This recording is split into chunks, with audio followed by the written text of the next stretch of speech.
Pope Hormisdas was pope from the 20th of July 514 to his death in 523. His papacy was dominated by the Acacian Schism, started in 484 by Acacius of Constantinople's efforts to placate the Monophysites. His efforts to resolve this schism were successful, and on the 28th of March 519, the reunion between Constantinople and Rome was ratified in the Cathedral of Constantinople before a large crowd. Geoffrey Richards explains Hormisdas' Persian name as probably in honor of an exiled Persian noble, Hormisd, celebrated in the Roman martyrology but not so honored in the East. The names of his father and son suggest he had an otherwise straightforward Italian pedigree. However, according to Iranica, he was probably related to Hormisd. Life. He was born at Frosinone, Campagna di Roma, Italy. Before becoming a Roman deacon, Hormisdas was married, and his son would in turn become pope under the name of Silverius.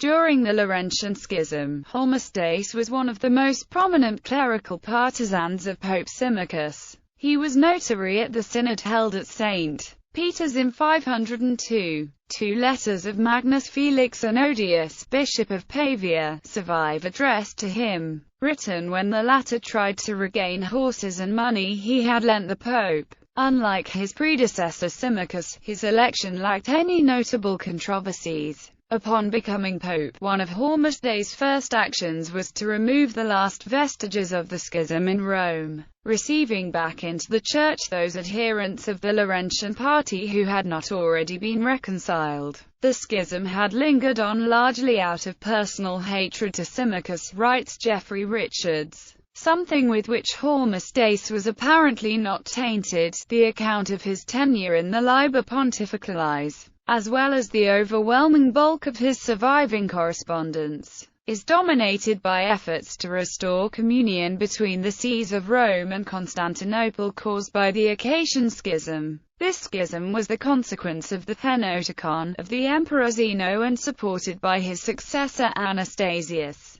who became more and more inclined towards monophysitism and persecuted those bishops who refused to repudiate the Council of Chalcedon. The Emperor Anastasius took the first steps to resolve this schism, pressured by Vitalian, the commander of the imperial cavalry, who, having taken up the cause of orthodoxy, led Thracia, Scythia Minor, and Mysia to revolt, and marched with an army of Huns and Bulgarians to the gates of Constantinople. Richards points out that there were bound to be some tentative efforts from Constantinople, if only because there was a new man on the throne of St. Peter. Relations between Symmachus and the Emperor Anastasius had been virtually non-existent.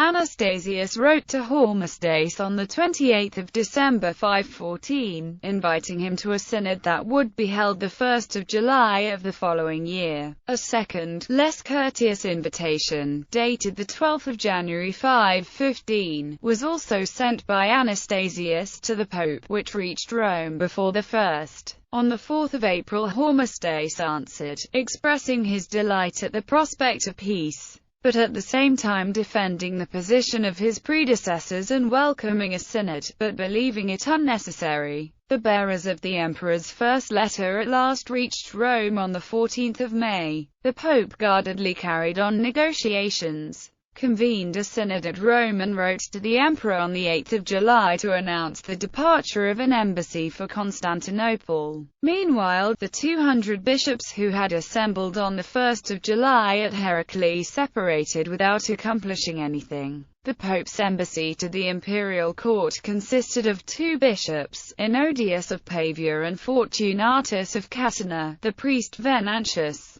the deacon Vitalis, and the notary Ilarius. According to Rev. J. Barmby, Hormisdas made several demands. The emperor should publicly announce his acceptance of the Council of Chalcedon and the letters of Pope Leo. The Eastern bishops should make a similar public declaration, and in addition anathematize the Nestorius, Eutyches, Dioscorus, Aelurus, Peter Mongus, Peter the Fuller, and Acacius. with all their followers. Everyone exiled in this dispute should be recalled, and the cases reserved for the judgment of the Apostolic See. Those exiles who had been in communion with Rome and professed Catholicism should first be recalled, and bishops accused of having persecuted the Orthodox should be sent to Rome to be judged. Thus the emperor proposed a free discussion in council. The pope required the unqualified acceptance of orthodoxy and submission to himself as head of Christendom before he would treat at all. An imperial embassy of 2 high civil officials came to Rome, bringing one letter dated the 16th of July 516 for the pope, and one dated the 28th of July for the Roman Senate. The aim of the latter was to convince the senators to take a stand against Hormisdas. However, both the Senate, as well as King Theodoric, stayed loyal to the pope. Meanwhile, Hormisdas reported to Abbess Vienne that an additional number of Balkan bishops had entered into relations with Rome, and Bishop John of Nicopolis, who was also the Archbishop of Epirus, had broken communion with Constantinople and resumed it with Rome. A second papal embassy consisting of Anodius and Bishop Peregrinus of Misenum was as unsuccessful as the first. Anastasius even attempted to bribe the legates, but was unsuccessful. Secure now that Vitalian had been defeated outside Constantinople, forced into hiding, and his supporters executed,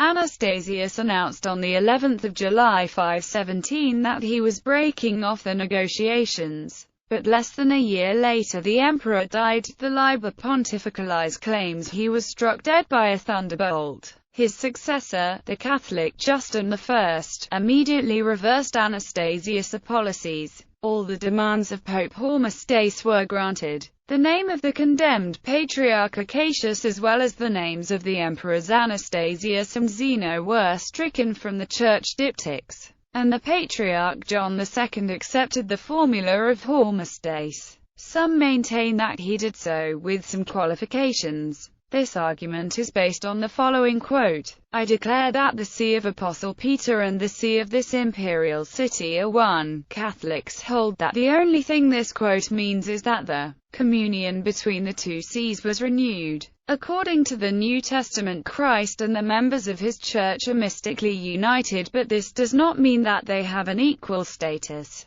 This is not to say that the relationship between Rome and other churches is that of Christ to the members of his body. The point is that since unity is not the same as from equality, this quote cannot be the basis for claiming the equality of the two sees. Furthermore, despite it being one of the demands in the formula, the East continued to disregard papal demands by not condemning Acacius. On the 28th of March 519, in the Cathedral of Constantinople in presence of a great throng of people, the end of the schism was concluded in a solemn ceremony.